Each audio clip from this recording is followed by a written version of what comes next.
patrocinio. No solamente hemos litigado en 3 instancias judiciales, sino también se ha llegado con una presentación ante la Comisión Interamericana de Derechos Humanos. Voy a hacer referencia a eso después. Entonces, adelante. Sí, gracias. Entonces, estamos hablando de un servicio a la comunidad en torno a derechos esenciales que tienen que ver con la participación ciudadana en la construcción de la sociedad democrática. Es decir, aquí se ha escogido una temática, se ha escogido una modalidad adecuada a la institución universitaria y hemos encontrado que es un campo rico para la experiencia de los estudiantes y también de los docentes como expresión de servicio a la comunidad. Adelante, les muestro algunas de las publicaciones que han dado pie a partir del trabajo de la clínica, publicaciones en medios de comunicación, adelante, de algunos de los casos relevantes, y voy a citar algunos de ellos, adelante. Uno de ellos tiene que ver con el que mencionamos, un amparo judicial contra Itaipú Vía Nacional para acceder a información pública que la Itaipú negó a un grupo que es la Sociedad de Comunicadores del Paraguay.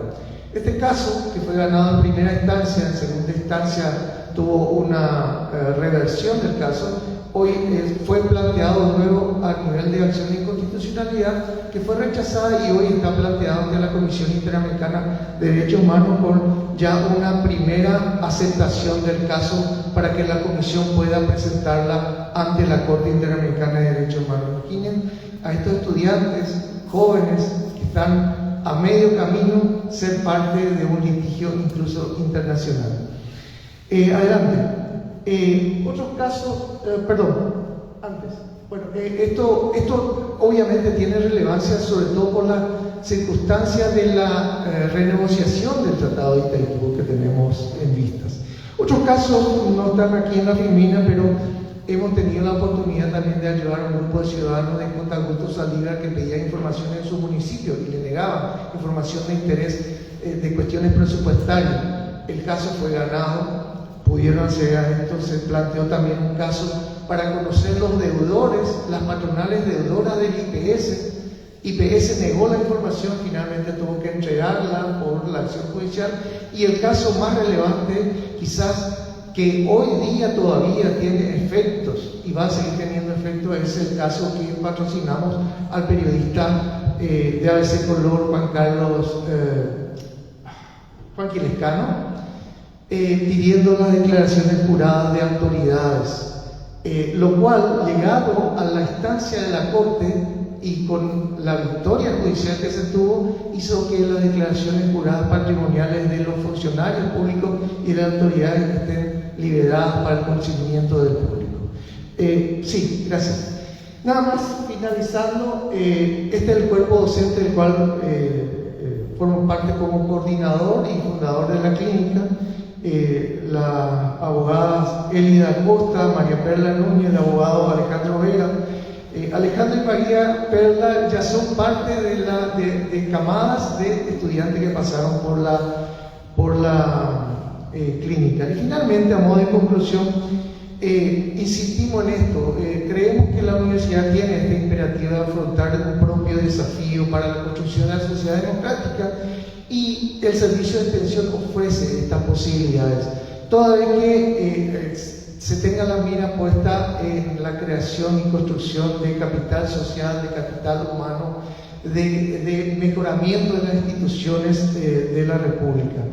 Eso es fundamental que en la extensión universitaria se aborden temas de relevancia, como creemos han sido estos, y aportan realmente al funcionamiento, a la fortaleza de las instituciones y a la fortaleza de la participación ciudadana. La libertad de expresión es la piedra angular de la democracia, dice la Corte Interamericana de Derechos Humanos, y este es nuestro aporte de la universidad. Gracias.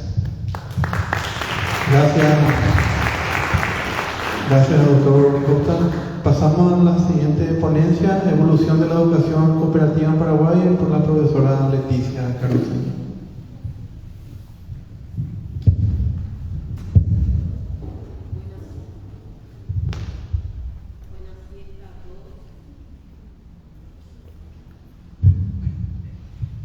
Gracias. Buena siesta a todos. Están despiertos, ¿verdad? Alcen su mano por lo menos. Qué suerte, gracias. Muy bien, porque muy interesante también la exposición. Aquí lo que nos compartía José Costa. Y en primer lugar agradezco a ICSO, ¿verdad?, a través de la doctora María Gloria, así como la profesora Marcela, por la invitación. Es la primera vez que participo, como dicen algunos, cuando le emociona mucho estar dentro de un lugar, un ámbito que me parece muy importante, sobre todo por comprender y entender lo que estamos avanzando en diversas instancias, como es el compartir con José Costa y todo lo que tienen en su clínica, que aquí en la Facultad de Economía le llamamos consultorio, ¿verdad? O en algunos casos también, ¿verdad?, le llaman laboratorio, pero vamos avanzando en este vínculo de hacer ver a los estudiantes cómo pueden relacionarse con la sociedad, y más aún teniendo en cuenta este aporte acá de Oscar Charotti, ¿verdad?, para evitar torturar la Mariela con el siguiente o next y demás. Entonces voy a probar si funciona. Parece que no.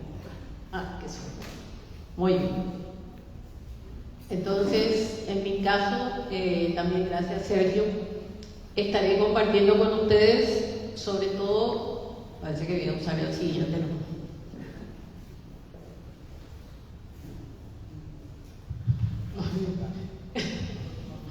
Sí, más fácil parece el siguiente, disculpe.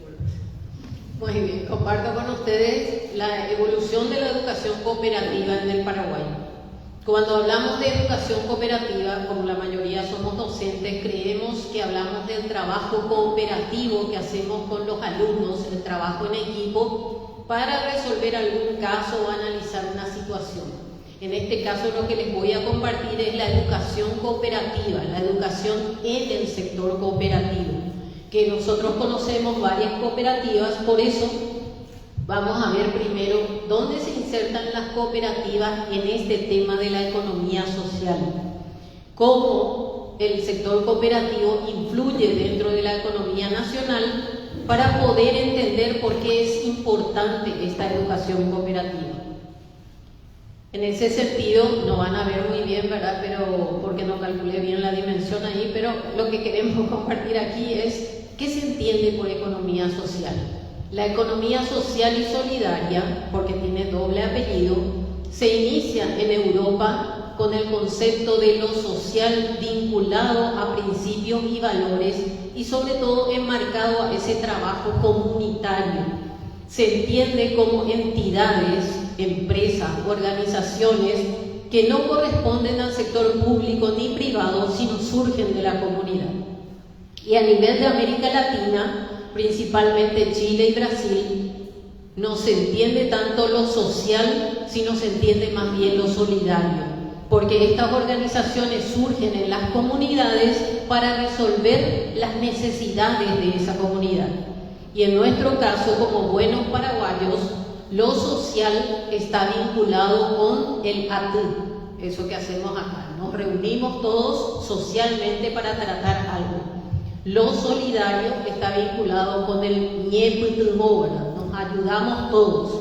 Es lo que en este caso también el profesor que nos antecedió, ¿verdad?, José, nos estaba exponiendo que la participación y la ayuda en las comunidades era lo que lograba fortalecer el capital social.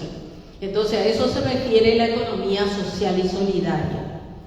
Y también en este sentido en Paraguay tenemos un progreso, porque a partir del año 2011 la Secretaría Nacional de la Cultura entiende como que la economía social está más vinculada a iniciativas populares y se relaciona más con comunidades indígenas.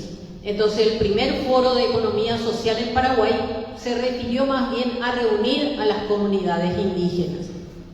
En cambio, en el 2012, a través del UNASUR, la Unión de las Repúblicas del Sur, se elaboró una agenda, un plan estratégico vinculado con la economía social que se reforzó en el 2015, pero que lamentablemente hasta ahora no tuvo nuevas acciones.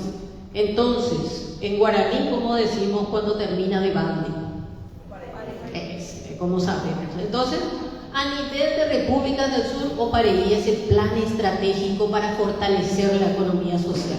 Pero toda esa evolución se tomó en el caso paraguayo, más viendo que las cooperativas son las que fortalecen y sostienen la inclusión financiera, y por eso en el 2014 se crea en el Congreso la Comisión Bicameral de la Economía Social. Y evolucionando aún más, en el 2022, después de varias décadas, se ve ahí que el Ministerio de Desarrollo Social ya tiene elaborada una estrategia vinculada con la economía social. Entonces, ¿cuáles son las entidades de la economía social? En primer lugar ponemos a las cooperativas, que son las entidades a quienes más conocemos. Luego están las fundaciones, las organizaciones no gubernamentales también, aunque ellas no quieran incorporarse dentro de esa lógica, pero están dentro de eso. Porque implica ¿qué cosa? Lo que decía José Costa, el trabajo voluntario, regirse por principios y valores. Y vinculado con esa acción también vemos, Mariela, que estas cooperativas y su accionar tuvieron gran repercusión a nivel mundial, más aún desde el 2020. Entonces los organismos internacionales como las Naciones Unidas se preguntaban qué tanto aportaban al capital social y a resolver situaciones de crisis este tipo de entidades de la economía social. Y eso hizo posible que las Naciones Unidas desde el año 2021 reconozcan ese valor y en el 2023 ya digan que las cooperativas hacen posible el desarrollo sostenible de las economías. Y en nuestro caso, ¿qué es lo que vemos? Principalmente las cooperativas. Que las cooperativas en el Paraguay aportan considerablemente al hacer y sobre todo al superar necesidades de las comunidades. Lamentablemente los registros de las mismas no son regulares, periódicos y no permiten ver ese aporte. Por eso vemos que las cooperativas desde el año, si tomamos los años 2009, el año 2009, 2010 y 2022, vemos que de 400 y tantas cooperativas actualmente tenemos más de 600. Y los bancos que tenemos son menos, ¿verdad? No llegan ni a 100. Y el aporte para la inclusión financiera de las cooperativas, tomando un solo indicador que es la Agencia Financiera de Desarrollo, evidencia qué cosa. Antes del año 2009, la Agencia Financiera de Desarrollo no quería incorporar a las cooperativas como instituciones financieras intermediarias, porque no entendían cómo funcionaban las cooperativas. Si son organizaciones sin fines de lucro, ¿cómo es que captan ahorros y brindan créditos? Entonces, esa operatividad no entendían. Entonces, en el 2009, más del 70% de las instituciones financieras de la AFD eran bancos. En el 2010 también, vinculado con eso, seguían siendo un 70% los bancos y en menor porcentaje las cooperativas. Pero luego la AFD con su equipo técnico vio que con las cooperativas se llegaba más a la población objetivo, lo que no ocurría con las entidades del sistema formal de financiamiento, por las trabas administrativas que se ponían. Entonces, ¿qué es lo que vemos ahora? Que en el 2022 prácticamente las cooperativas tienen un mayor porcentaje, viendo la utilidad y la operatividad de este tipo de entidades de la economía social. Entonces, ¿qué vemos dentro de estas entidades? Que aportan en los distintos ámbitos de nuestro quehacer, no solamente como ahorro y crédito o como producción en términos de exportación, sino también en otro tipo de iniciativas que superan y logran hacer superar las necesidades. También a la mañana estuvimos viendo el tema de las ollas populares, donde las cooperativas también aportaban a su comunidad para que las comunidades puedan alimentar a su población, más aún en tiempo de crisis como en el 2020. También las cooperativas hicieron una inversión importante para incorporar la tecnología y tanta inversión hicieron que algunas cooperativas de ahorro y crédito se creen ahora bancos, ¿verdad? Que ese no es el espíritu. Y algunas cooperativas de producción se creen empresas exportadoras cuando tampoco ese es el espíritu. Entonces, ¿qué es lo que se requiere dentro de este sector? Reeducar en principios y valores cooperativos. Por eso, la evolución dentro de esa sistematización de la educación cooperativa parte desde nuestra Constitución Nacional, en donde de 1992, que se reconoce en el artículo 113 que se tiene que educar a toda la población en los principios y valores cooperativos. Y esa evolución implicó, de hecho, llegar en el 2022 a que el sector cooperativo brinde las informaciones y los datos correspondientes para que se sancione la Ley 6.999, en donde se establece que la educación cooperativa se va a realizar desde la enseñanza escolar básica hasta la educación media. Todavía no se toca la educación superior. Y la relación en este caso es que ya entidades privadas incorporaban temas de la economía social. Tenemos universidades como la Universidad Comunera.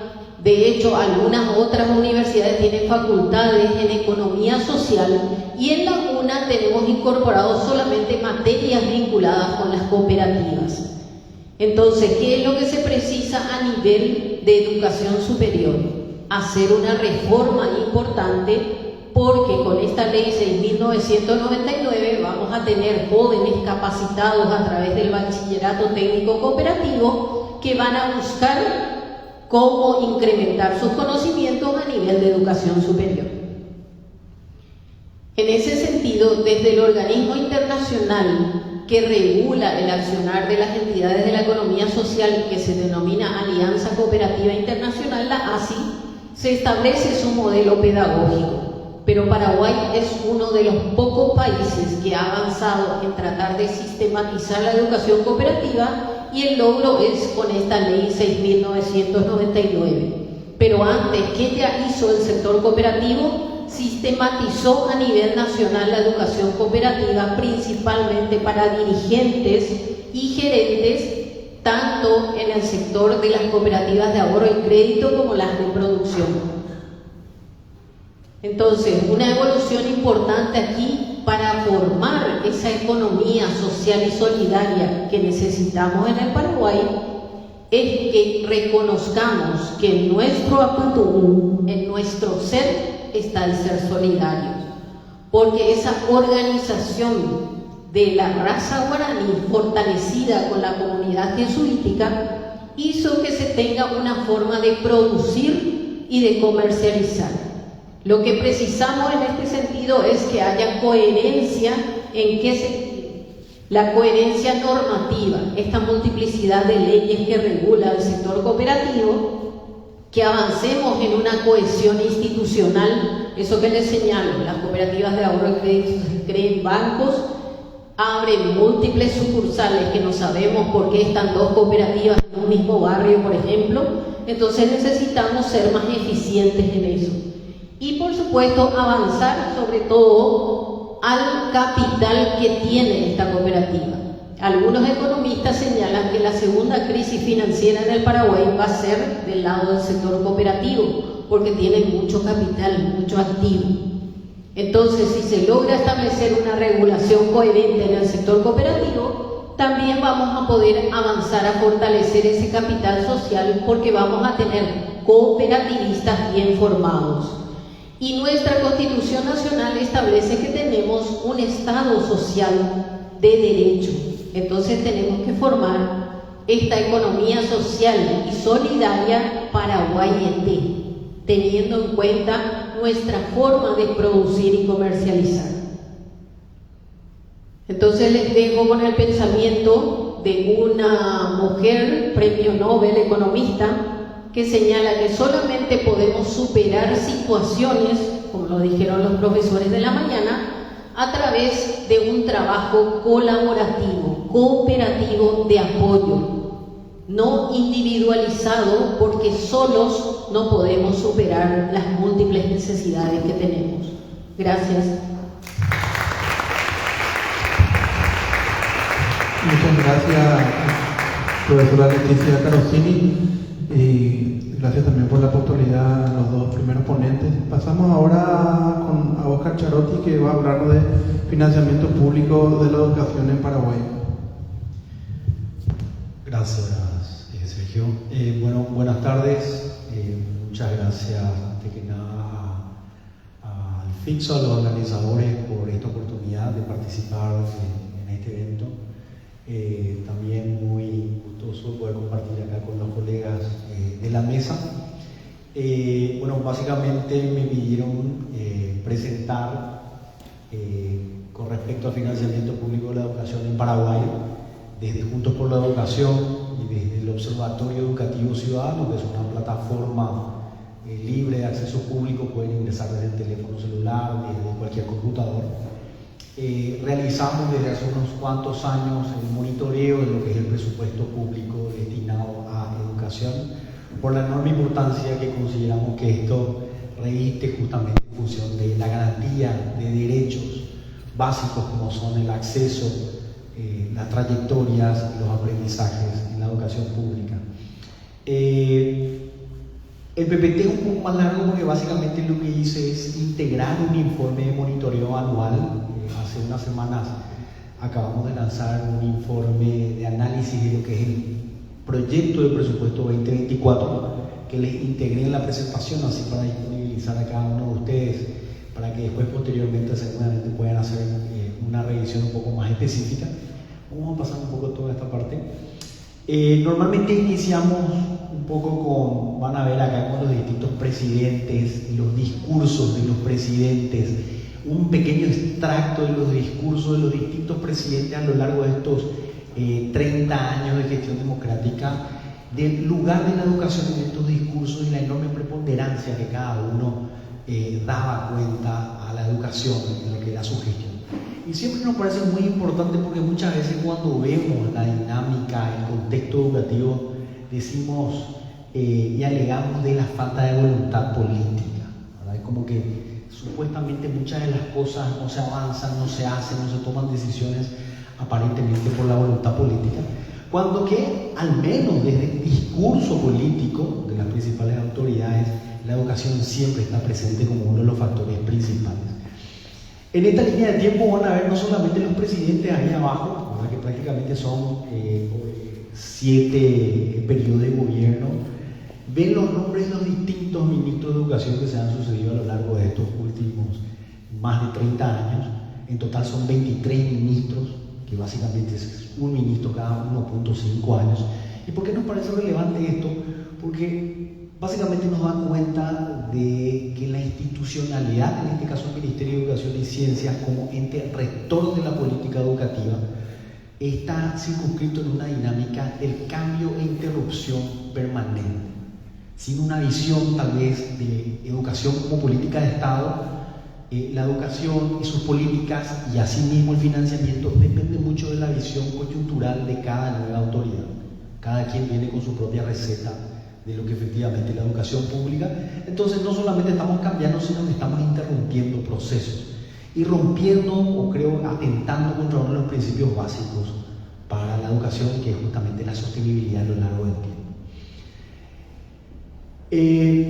Vamos a pasar un rato una visión más general de lo que es el presupuesto público de la educación. Es importante también un poco recuperar esto que decía la doctora Leticia Carosini, desde esa mirada constitucional, desde donde se establece a la República del Paraguay en el marco de un ordenamiento de un Estado social de derecho, donde sus instituciones públicas se establecen en función de garantizar la dignidad y los derechos de cada una de las personas, donde en esa constitución se consagra, la primera constitución democrática establecida a lo largo de nuestra historia, se consagra la educación como uno de los derechos fundamentales a la educación integral, permanente, pero por sobre todo con una constitución que establece a la educación como una función estratégica de construcción de ese proyecto nación democrático, participativo, pluralista, que no nos permita volver atrás a lo que fue la historia,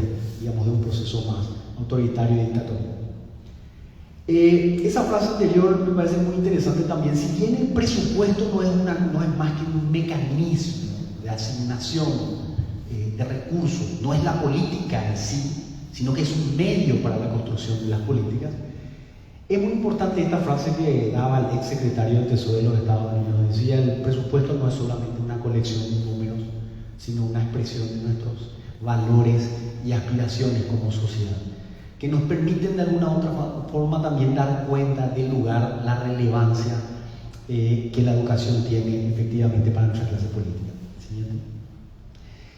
En esa Constitución Nacional, en nuestra Constitución Nacional, a diferencia de muchos países, o mejor dicho, como pocos países en la región, Paraguay tiene un indicador de asignación en la Constitución. En el artículo 85 de nuestra Constitución, el artículo se llama del mínimo presupuestario.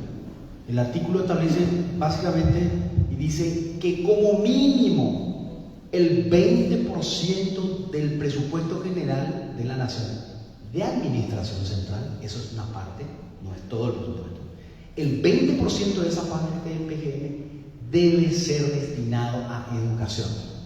Eso se estableció en aquel momento y nos parecía creo que es sumamente importante. Somos uno de los pocos países que tenemos un indicador de asignación a nivel constitucional que pretende ser, como dice el título, el mínimo. Y acá van a ver efectivamente cómo se ha dado ese cumplimiento a lo largo del 2007 al 2024. Van a ver que han habido 6 años donde no necesariamente se ha cumplido ese mínimo. Y la pregunta es: ¿quién es el garante de ese cumplimiento de asignación? Algunos dicen que el Congreso, otros dicen que el Ministerio de Hacienda, pero bueno, la verdad que creo que nadie tampoco asume y no ha habido consecuencias con respecto a eso. Pero es importante dar cuenta de esto principalmente para ver de que efectivamente aquello que pretendía ser un mínimo terminó siendo casi un techo, porque si estamos en el promedio de asignación es no más del 21% a lo largo de estos últimos 30 años.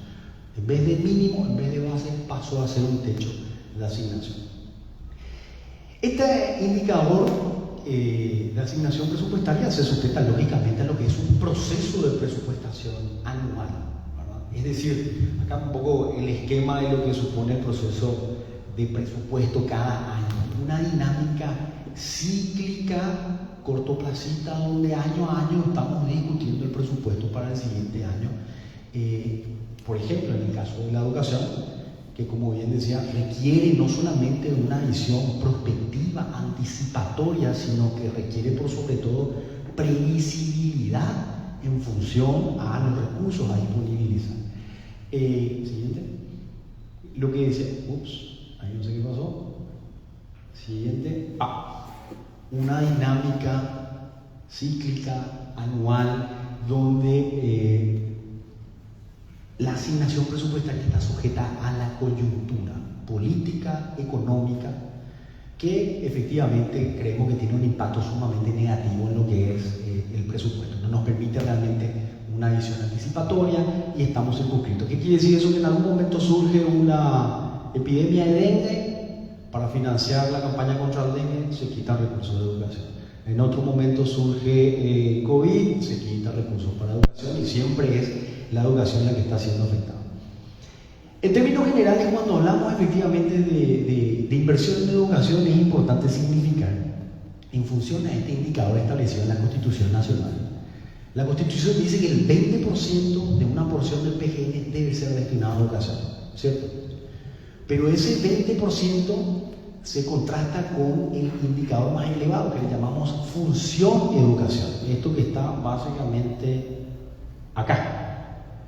Función educación, que básicamente es la partida, el agregado que incluye todas las partidas presupuestarias de distintos ministerios e instituciones que tienen pequeños componentes educativos, como por ejemplo puede ser, acá van a ver, bueno, la verdad no se va a leer de ahí, Ministerio de Defensa, Consejo de la Magistratura, Congreso Nacional.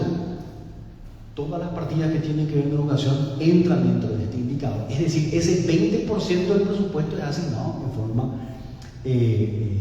digamos, agregada a este indicador, donde el Ministerio de Educación y Ciencias, muchas veces cuando hablamos de educación formal, ¿verdad?, preuniversitaria, normalmente focalizamos en las políticas que son gestionadas a través del Ministerio, está en este pedazo de ese indicador. Es decir, lo que nosotros normalmente hacemos para este monitoreo que les vamos a compartir en este documento es quitar toda esta porción y focalizar la mirada en lo que es el presupuesto, llamamos nosotros presupuesto neto Ministerio de Educación y Ciencias, que son los recursos que el Ministerio dispone para hacer frente a la política.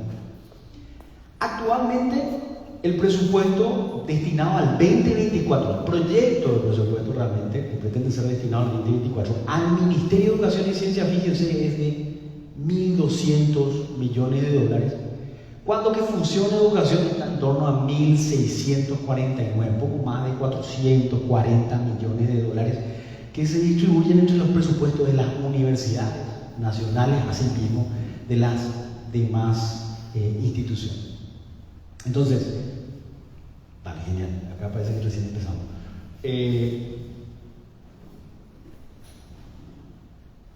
Entonces, esto lo vamos a poner en función de lo que es el presupuesto neto del Ministerio de Educación y Ciencias. Van a ver que a nivel macro, comparado, desde un enfoque comparado, muchas veces hablamos de la inversión en educación en función al PIB, hablamos de la inversión de educación en función al presupuesto o al gasto total del gobierno, o muchas veces también hablamos de un indicador que es, creo que el más efectivo y el más claro en función a la suficiencia, que es el costo por alumno. Paraguay invierte, funciona educación el componente más bajo, 3,5 del Producto Interno Bruto. El promedio mundial está en torno a 4,3. Acercarnos nosotros a ese promedio mundial implica incrementar casi un 50% del presupuesto nacional.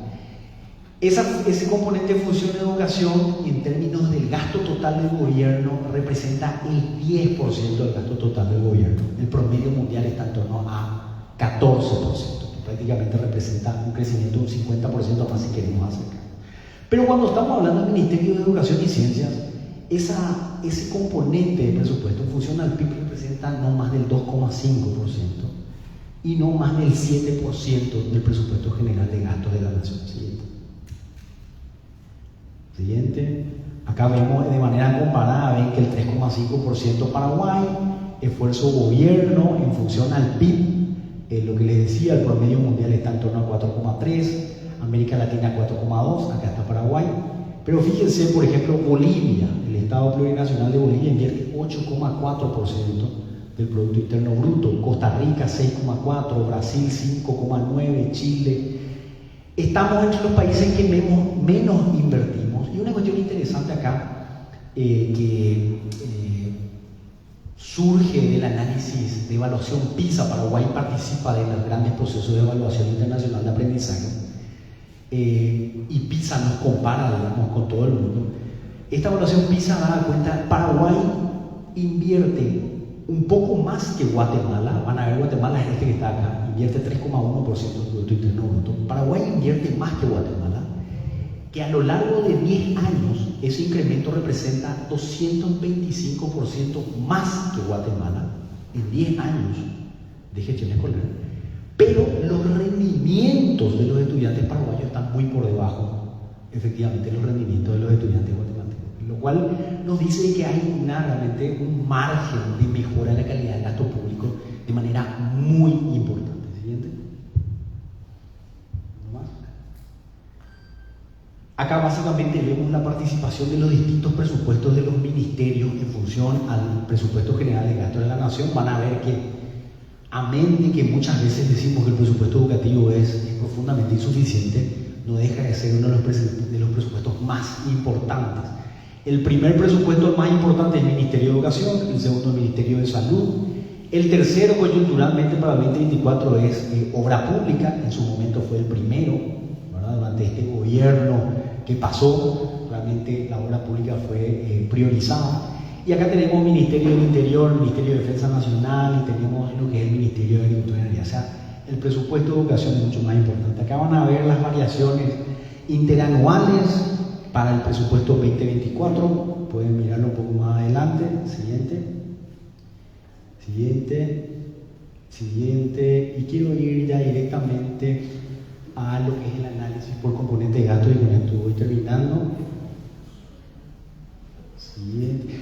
Desde Juntos por la Educación, ahí sí podemos ver, desde Juntos por la Educación tenemos un análisis de proyección, de requerimientos. ¿Cuánto necesitamos invertir en la educación paraguaya para garantizar el derecho? Ese análisis lo hicimos en función a una serie de componentes, que básicamente es el 360 que veíamos anterior, ahí de muchos colores, que son distintos componentes, como por ejemplo tiene que ver la infraestructura educativa, el equipamiento, la carrera de los educadores, los sistemas de evaluaciones, los componentes compensatorios y de equidad, como por ejemplo alimentación escolar, kits, becas para los jóvenes.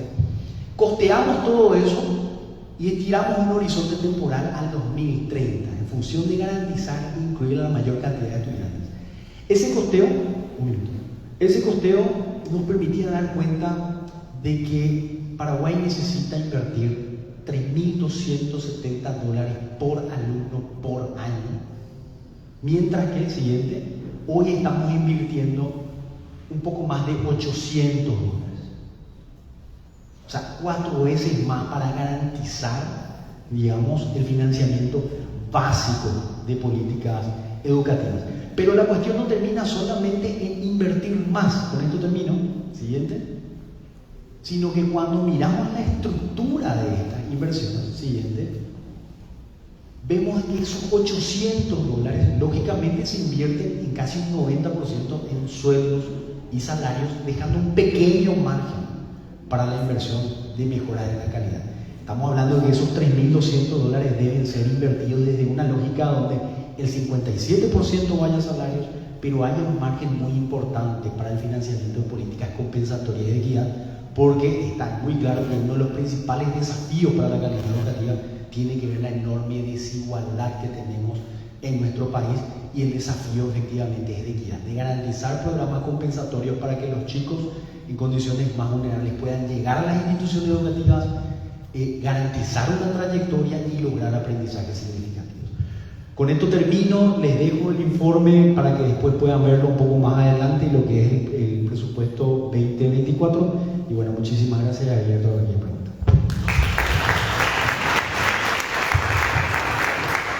Muchas gracias, doctora Charotti. Pasamos a la última ponencia, la de Selva Almedo, que nos va a hablar del capital social y la innovación desde una perspectiva sistémica. Sí, buenas tardes para todos. Muchísimas gracias al ITSO por la invitación.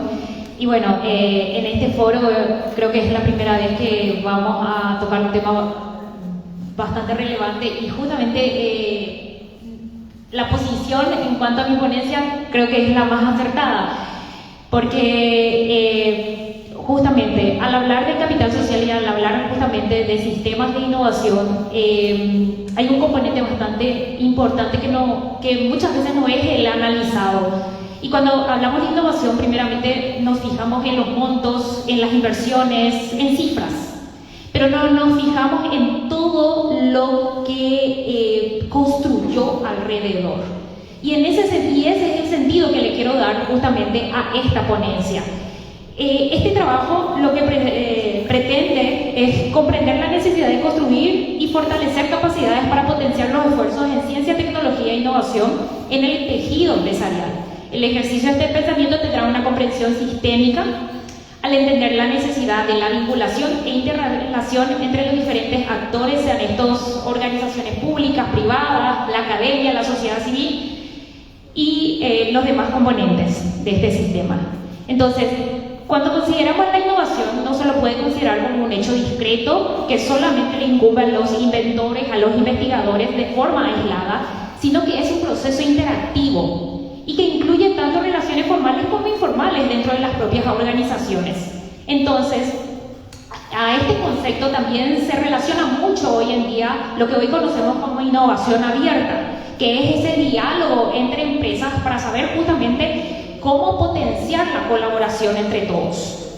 Entonces, las empresas deben dedicar una parte cada vez más importante de sus recursos a aumentar ese capital social, pues el conocimiento se encuentra en redes y grupos de todo tipo. Y el capital social es imprescindible para capturar ese conocimiento que se va generando.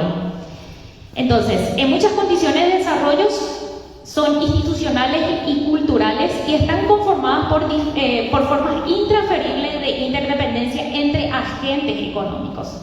Ahora, al ahondar el capital social desde esta perspectiva, tomamos en cuenta dos elementos bastante importantes. Primero, que los agentes económicos no son seres aislados, sino que interactúan a través de relaciones de reciprocidad, solidaridad y confianza, como bien se mencionó a lo largo de todo este foro. Y dos, que existen asimetrías de información e información incompleta en las relaciones de los diferentes actores. Entonces, este capital social es un activo intangible colectivo que puede completar así la explicación de la naturaleza y las propias causas del desarrollo económico y social. Entonces, el capital social afecta esos procesos de desarrollo territorial a los procesos de desarrollo de la sociedad a partir de la mejora de la productividad y la innovación en el tejido empresarial. Entonces, el capital social puede conducir a un desarrollo económico y social sostenible. Entonces, al hablar mucho más, justamente entre la literatura revisada, creo que este es la definición que más se acerca a lo que pretendemos con este trabajo, al explicar al capital social de diferentes dimensiones, al tenerlo en cuenta, justamente. Tiene múltiples definiciones, primero por la variedad de disciplinas y enfoques, por la dificultad de encontrar información disponible sobre los elementos que componen ese capital social y la complejidad de su medición.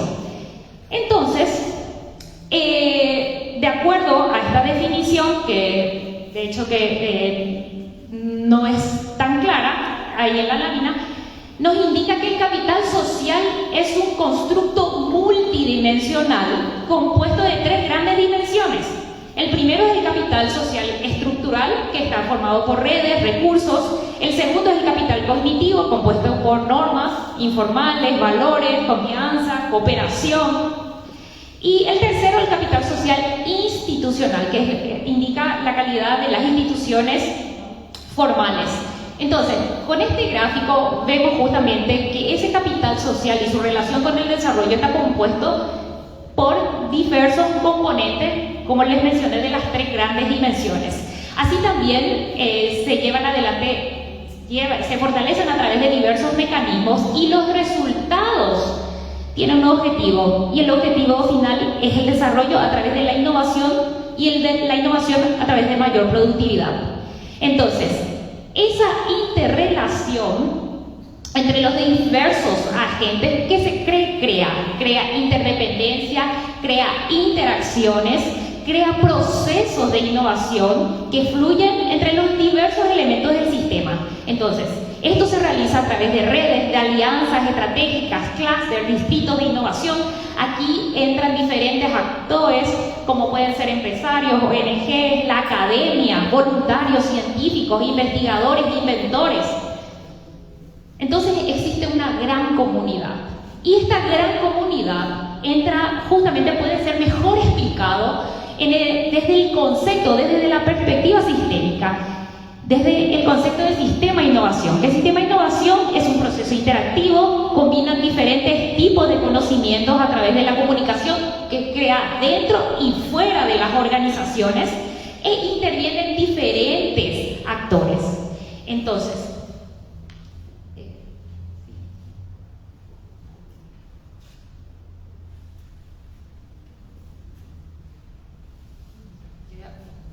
sí, podemos pasar. Bueno, entonces, resumiendo, fueron bastante gráficos justamente para poder explicar esa interrelación entre los diversos actores. Es decir, que es un constructo en el cual no estamos aislados, no podemos construir justamente capital social desde la individualidad, y que esas relaciones justamente se basan a través de esos vínculos que se van fortaleciendo cada vez.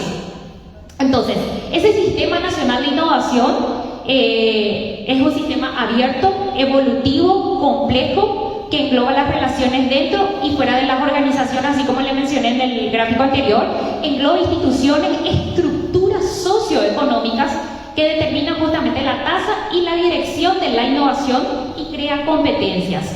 Entonces, hay procesos de aprendizaje basados en ciencia y experiencia, y eso es lo que construye capital social dentro de las diversas organizaciones para fortalecer justamente los esfuerzos a la innovación.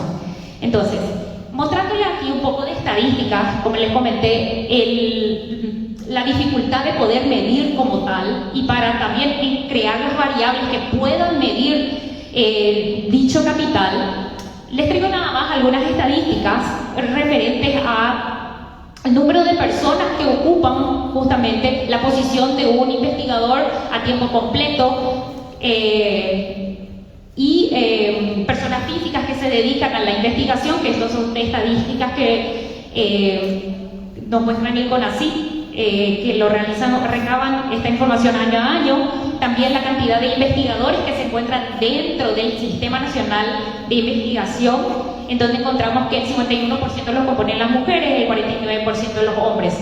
Ahora, dentro de este sistema, el sector gobierno es el principal impulsor en el financiamiento de I+D. Los mayores esfuerzos para la ejecución de las actividades de I+D son liberadas por los organismos públicos y por la academia.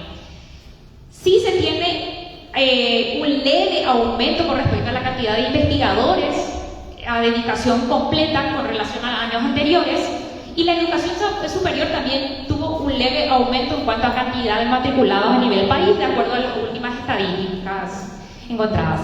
Ahora, dentro de esa composición del tejido empresarial, ¿dónde se observa esa interrelación entre los diferentes agentes? Nosotros ya llevamos por la tercera encuesta nacional de innovación empresarial, pero aquí entre las preguntas que se le hace justamente a cada organización encuestada es cuáles son las diferentes fuentes internas, externas, con las cuales realiza investigación.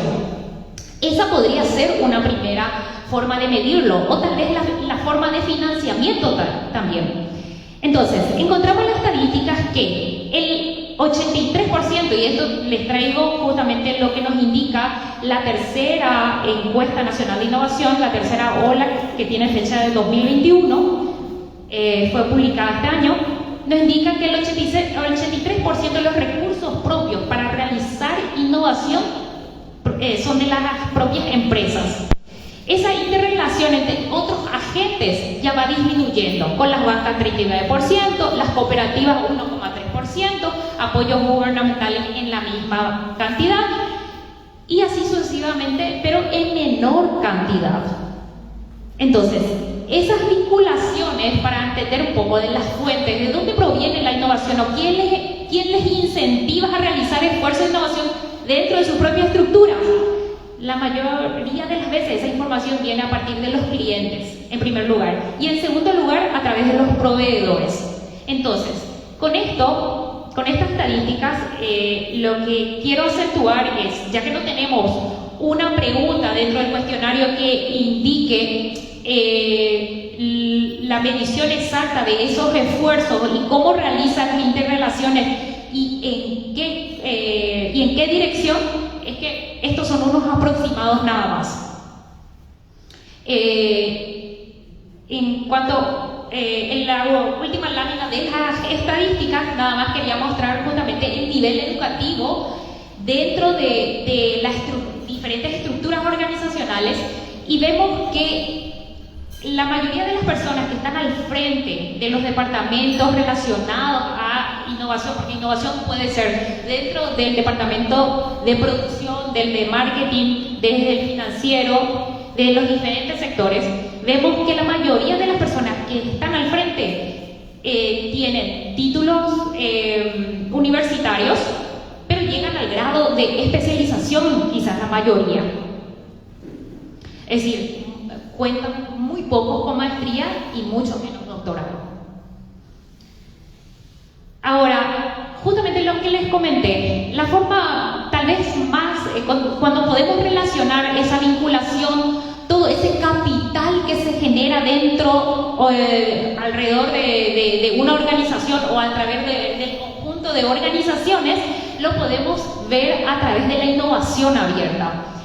Y datos sobre innovación abierta en Paraguay todavía no lo tenemos porque, si bien con la pandemia inició un proyecto financiado por el BID y ejecutado por la Unión Industrial Paraguaya, en donde se puso justamente a prueba, se capacitó primero y luego se puso justamente a prueba esta relación entre diferentes organizaciones, sean empresas establecidas y emprendimientos, startups que inician una actividad económica, en donde lo que se trataba justamente es de relacionarlo.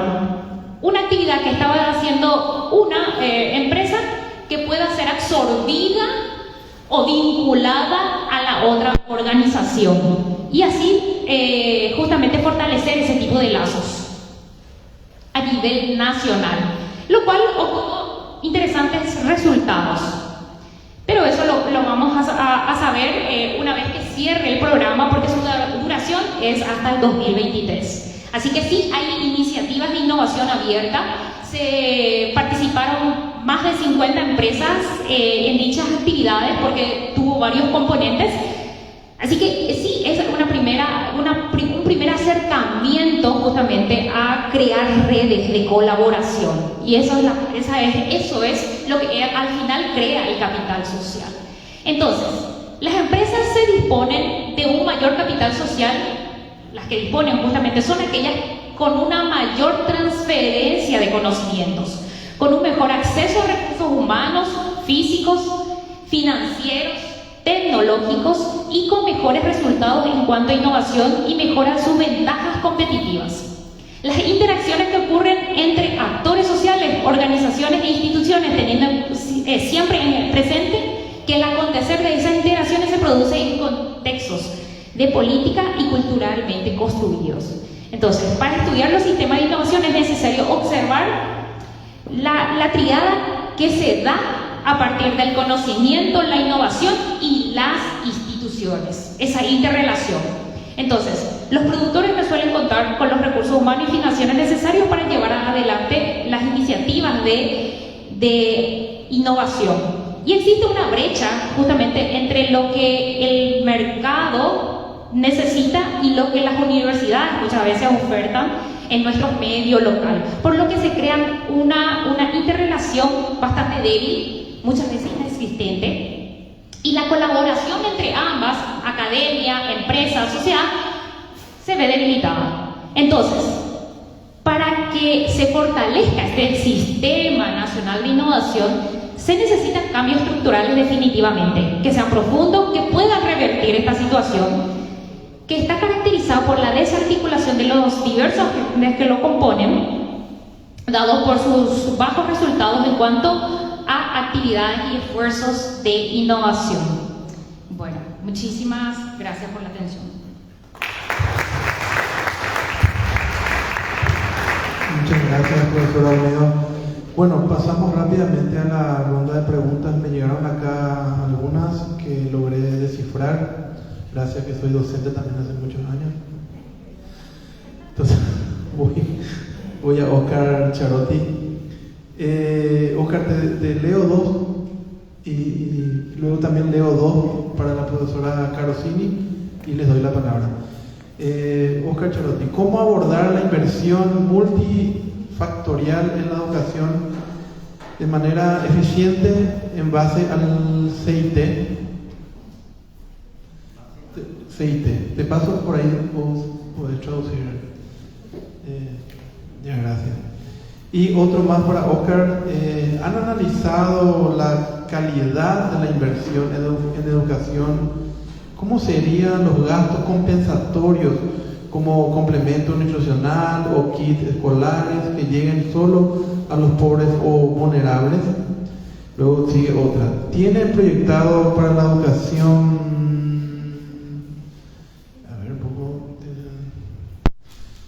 Esta continúa, pero no sé. ¿Tienen proyectado dentro del...? Bueno, te paso esta también, Oscar, a ver, porque esto en 3 partes por ahí. pero es muy interesante lo que pregunta. Bueno, eso es para Oscar. Para la profesora Leticia Carosini, ventajas de una educación cooperativa en la educación media. Sería una pregunta, profe. Ahí te paso. Y otra más para la profesora Carosini. ¿Considera usted que las tasas de interés que cobran las cooperativas a sus asociados son razonables? Y si son solidarios y cooperativos, y si considera que hay argumentos al respecto, y quiere saber por qué no le dieron su préstamo. Bueno, esa parte es broma. Bueno, les doy la palabra a Oscar. Hola. Bueno, ¿cómo abordar la inversión en la educación de manera más eficiente? ¿Cierto?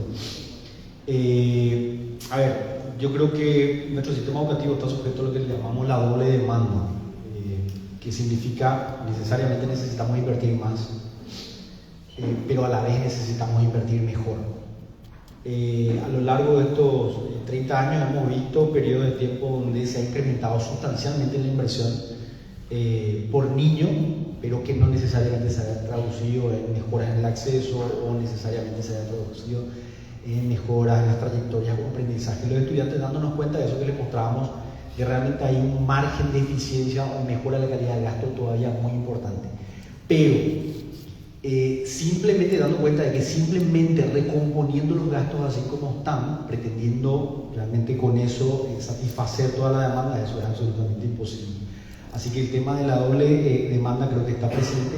¿Cómo hacerlo de manera más eficiente? Y que nosotros estamos convencidos de que necesitamos realmente promover una discusión amplia con respecto al tema de educación, y creemos que la discusión en torno a la implementación o el desarrollo de una política de financiamiento, una ley de financiamiento de la educación, creemos que puede ser muy importante, que nos permita por sobre todo establecer acuerdos y una visión anticipatoria, previsible, y la identificación de nuevas fuentes de financiamiento que realmente establezcan de manera estratégica y sistémica, en el marco de todos esos componentes de gastos que veíamos, incrementos y mejoras de manera sostenida, ¿cierto? Entonces, una ley de financiamiento creemos que es la manera o el mecanismo, tal vez, creemos nosotros más adecuado para avanzar en un proceso de mayor eficiencia, por llamarlo así. Pero normalmente cuando hablamos de la educación como derecho, la discusión de eficiencia normalmente queda en segundo plano, ¿cierto? Nos preguntan también con respecto al tema de los gastos compensatorios como complemento nutricional, kits escolares y demás cuestiones. Es importante mencionar esto que decíamos, estamos convencidos de que uno de los principales desafíos de la educación pública en nuestro país tiene que ver realmente con el desafío de la equidad, por las enormes desigualdades que existen en nuestro contexto social, que muchas veces hace que prácticamente hoy dentro del sistema educativo más del 40% de la matrícula son niños, niñas y jóvenes que provienen de familias en contexto de alta vulnerabilidad, pobreza extrema, que si el Estado paraguayo no establece programas o políticas compensatorias para garantizar ese acceso a esos estudiantes, para garantizar la trayectoria de esos estudiantes y aprendizajes significativos, efectivamente eso termina por no suceder. Es importante mencionar que Paraguay tiene una tasa de egreso de 12 años, que significa de 10 chicos que ingresan al primer grado, 5 terminan los 12 años de escolaridad, muchos de ellos por cuestiones socioeconómicas, de cuidado, que de alguna u otra forma son expulsados del sistema por la falta de condiciones. Si miramos el presupuesto de la educación, el presupuesto educativo, desde el punto de vista, digamos, de partidas presupuestarias, de los 8 grandes componentes de gastos, hay un solo componente de gastos que atiende efectivamente la inequidad, y que es el de becas, y que representa el 0,1% de todo el presupuesto del ministerio, y cuyo alcance es tremendamente limitado. El ministerio prácticamente no tiene programas compensatorios, contrariamente a lo que dice la Ley General de Educación, que debe establecer programas compensatorios, y va mucho más, y dice, no solamente debe establecer, sino que debe establecer con fuente 10 recursos del Tesoro, no con préstamos, no con donaciones, con recursos del Tesoro. Eso dice la Ley General de Educación. El ministerio tiene un solo programa compensatorio si miramos desde el punto de vista presupuestario, es becas. ¿Por qué? Porque kits escolares no es compensatorio, es universal, es para todos. Lo mismo la alimentación escolar, es universal, es para todos. Está profundamente desfinanciado, ¿cierto? No llega para todos a lo largo de los 186 días del calendario escolar, pero es universal. Entonces tampoco es compensatorio. Bueno, esas son básicamente las dos preguntas, pero a ver. Gracias por las preguntas, son muy interesantes. En primer lugar, porque dice ventaja de una educación cooperativa en la educación media. La educación media entendemos todos que tiene que servir para que el joven sepa hacia qué se está capacitando. Entonces, por ejemplo, tenemos bachillerato técnico en ciencias sociales que deberían los egresados de ese bachillerato ingresar a Hanson, por ejemplo. Los del Batam, bachillerato técnico en administración, tendrían que venir aquí para ingresar en la carrera de administración. Esa es la lógica, ¿verdad? Entonces, en ese sentido, ¿por qué queremos formar a los jóvenes en el cooperativismo? Primero, porque se basa en principios y valores. Entonces tendremos jóvenes que conozcan el sector vinculado con la economía social y solidaria y puedan aportar a estas entidades, que son más de 600 y están distribuidas por todo el país. Entonces, la ventaja es que tendremos jóvenes capacitados. La desventaja, que ahora con la respuesta de Oscar estoy viendo también, es que en primer lugar presiona a la educación superior a que cree estas instancias de licenciatura, maestría y doctorado vinculados con esta línea, la economía social y solidaria. Entonces, si se aprobó una ley 6.999 en el 2022 para que sea obligatoria la enseñanza del cooperativismo en la enseñanza escolar básica y la educación media, se tuvo que presupuestar también, porque va a requerir recursos vinculados con esta nueva especialidad. Entonces, por eso es importante entender que todo lo que se aprueba como normativa tiene sus consecuencias en términos de recursos. Por lo tanto, hay ventajas y desventajas que establecer. Y lo segundo que decía, ¿considera usted que las tasas de interés que cobran las cooperativas a sus asociados son razonables? Eso escapa a la presentación, eso para salvarme de la respuesta, ¿verdad? Pero en este caso evidencia eso que vemos.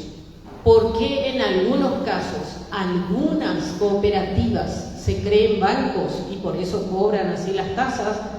Porque los gastos administrativos generalmente son más altos. Entonces implica una administración ineficiente y sin espíritu cooperativo de las cooperativas.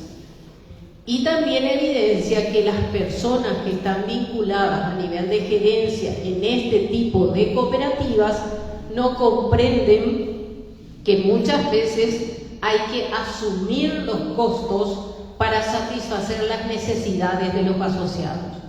Otras cooperativas que sí funcionan con este espíritu cooperativo y principios y valores son las que, además de postergar el pago de los préstamos que tuvimos desde el 2020 como medida financiera, preguntaban a los asociados que todavía estaban con rezago de pagos cuál era su situación para establecer a través de la educación financiera y el apoyo al socio ese pago efectivo de su préstamo. Entonces hay que entender que las entidades de la economía social y solidaria lo que tienen como foco principal son las personas, sus asociados. Y ese espíritu cooperativo es lo que le diferencia de las empresas capitalistas, dicen algunos, ¿verdad? Pero de las empresas vinculadas con el mercado. Gracias. Bueno, una segunda y última ronda. Tengo una consulta para hacer Olmedo. ¿Se tienen datos sobre la mejora de los ingresos de las empresas gracias a los esfuerzos de innovación? Esa es para Selva. Y para Pepe Costa, esta es mía, Pepe. El derecho a la información, se habla mucho de valores, yo escuché Si nosotros ponemos al Estado como un individuo y al ciudadano como otro individuo, el ciudadano siente ya que tiene el derecho, siente como un valor eso, y cómo el Estado le enfrenta eso. ¿El Estado se siente responsable de ofrecer información o siempre hay un tire a floque todavía? ¿Cómo evolucionamos en ese sentido en estos últimos tiempos, Pepe? Esa sería la pregunta mía. Y bueno, Selva.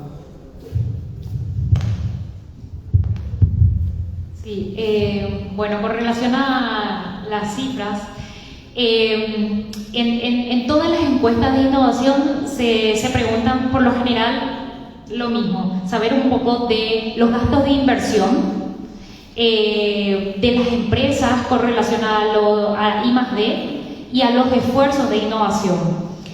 Y muchas veces entender justamente cuál es el potencial de las empresas a partir de que realizaron esfuerzos de innovación, incorporaron cambios y generaron nuevos productos o procesos mejorados, que en eso consiste la innovación, se ve reflejado en el total de ventas.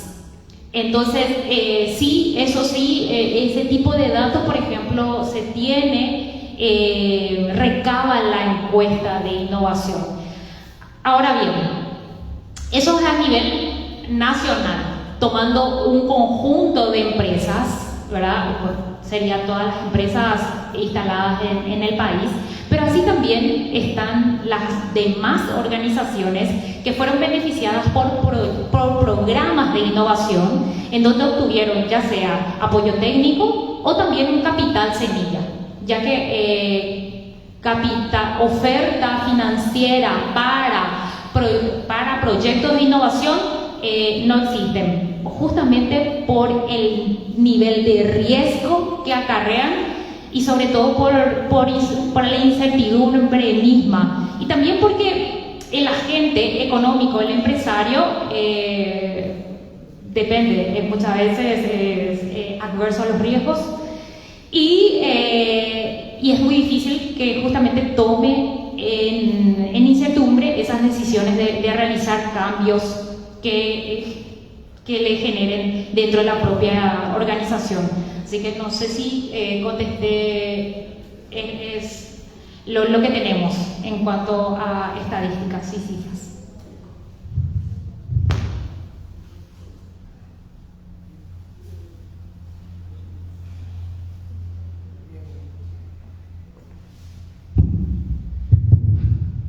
A ver, en realidad hay dos preguntas porque acá Sergio me hizo una y ahora Leticia, como para no dejarme capirote, me va a hacer otra pregunta. Me pregunta cuál es el grado de participación de los estudiantes en este tema de la clínica que hemos hablado. Y yo querría empezar con una pregunta quizás retórica, pero sería interesante que fuera respondida, pero aunque sea retórica. Sabemos, los que estamos aquí en esta sala, en esta aula magna, sabemos, o sabe alguno o alguna de nosotros, cómo pedir información al Estado. Y asumiendo que es una pregunta retórica nada más, lo que nos hemos dado cuenta en estos años, desde el año 2014, en realidad 2015, que existe esta ley de acceso a la información pública, y que fíjense que el proceso viene de una constitución de 1992 donde se dispone la garantía del acceso a la información pública, pero que estando en la constitución y no teniendo una ley práctica, no pudo ser implementada como un derecho efectivo. Finalmente en el 2015 esta ley de acceso a la información pública es la que menciona todo el mecanismo de cómo el ciudadano puede acceder a la información pública del Estado, de la institución del Estado, y cómo puede, si la institución del Estado no le responde o le responde negativamente, cómo puede hacer para tratar de obtener esa información, que es donde actúa la clínica particularmente al patrocinar casos de acciones judiciales al respecto. Entonces, el derecho al acceso a la información pública es un derecho fundamental en la sociedad democrática para la participación ciudadana, para acceder a otros derechos. Lo que estamos conociendo de la situación de la educación sería imposible si no tuviéramos ese derecho o si ese derecho no fuera efectivo. Y así consecuentemente. Ahora, en esta tesitura, la gente conoce este derecho y yo creo que todavía tenemos que seguir trabajando sobre esto. Ha habido un avance muy importante. Estoy tratando de acceder, pero no puedo, al portal de acceso a la información pública. Ahora sí ya accedí, que es un sitio web del Estado, desde el cual, desde cualquier parte, no solamente del Paraguay, sino del mundo, un ciudadano cualquiera, una persona cualquiera, no solamente paraguaya, puede pedir información al Estado paraguayo. Hay un sitio web, del celular se puede pedir información a cualquier institución, comprendida en esta ley de acceso a la información pública. Desde el 2015 que rige la ley hasta ahora, ¿son cuántos? 8 años. 70.304 solicitudes de acceso a la información pública ingresaron por ese sitio web. Es decir, puede que no sea la misma cantidad de ciudadanos, pero ha habido más de 70.000 pedidos de acceso a la información pública. En un estudio que habíamos hecho en algún momento en la universidad, hace unos años, veíamos que más del 10% de esas solicitudes o no eran respondidas o eran negadas. Y ahí es donde entra una tarea de extensión universitaria como la de la clínica. Entonces, pero sí, a ver, si uno hace comparaciones, puede decir 70.000 es mucho o 70.000 es poco. 70.000 es mucho porque, no sé, todavía tenemos que crecer en ciudadanía, o 70.000 es poco porque el Estado es opaco todavía y hay que pedir más información al Estado. Pero vemos los casos puntuales donde vamos creciendo como sociedad. Y uno de ellos señalaba, yo en la presentación, que nos enorgullece haber sido parte de ellos de la clínica, que es el abrir las compuertas para que las declaraciones juradas patrimoniales de los funcionarios públicos y las autoridades, si quieren tirarme un tomate, tírenme, los funcionarios colegas, las declaraciones juradas patrimoniales sean públicas. Hasta la Contraloría se negaba a eso. Hasta la Contraloría. Bueno, eso se logró, por ejemplo. Entonces, hay avances, como hay también necesidad de mejor fortalecimiento de este proceso. ¿Cómo se integran los estudiantes? Y esto ha sido realmente, voy a utilizar la palabra que utilizaba Selva con muy buen tino en toda su presentación, nos habla de innovación. Esta fue una propuesta innovadora, creemos, dentro de una facultad, espero que no esté ninguna autoridad de mi facultad acá, de una facultad bastante conservadora. Entonces, y en una carrera, insisto en esto, donde la proyección social, el aspecto colaborativo, cooperativo, para hacer otra palabra, el aspecto de participación social comunitaria no es lo principal, digamos, no está en el caracú de esa carrera, que es la carrera de abogacía, una carrera de profesión liberal y generalmente muy individualista. Entonces, esa innovación que supuso esto les permitió a muchos estudiantes conocer un aspecto más de lo que podían hacer en la carrera, y de hecho tenemos muchos estudiantes que se han incorporado a la clínica y luego se han convertido en patrocinadores de casos judiciales, y eso para nosotros es realmente un orgullo, una satisfacción. Así que como todo docente ve esos frutos, pequeños quizás, pero ve frutos y eso incentiva. Así que gracias. Ya, muchas gracias, Pepe. Y bueno, muchas gracias a nuestros panelistas. Pido disculpas a la gente que hizo preguntas porque nos rebasamos mucho el tiempo. Oscar tiene un montón de preguntas acá, no te pude leer todas, Oscar, discúlpame. Y disculpas también a la gente que dirigió las preguntas a Oscar. Yo quiero pedir un aplauso a los panelistas y especialmente a las dos personas que encabezan la organización de este fixo, la profesora María Gloria Paredes y Marcela Quinelli, que está acá a mi lado. Esto que ustedes están presenciando es gracias al esfuerzo de ellas dos. Bueno, entonces un aplauso a ellas y al panel. Muchas gracias. Tenemos 5 minutos de break mientras se prepara la siguiente mesa.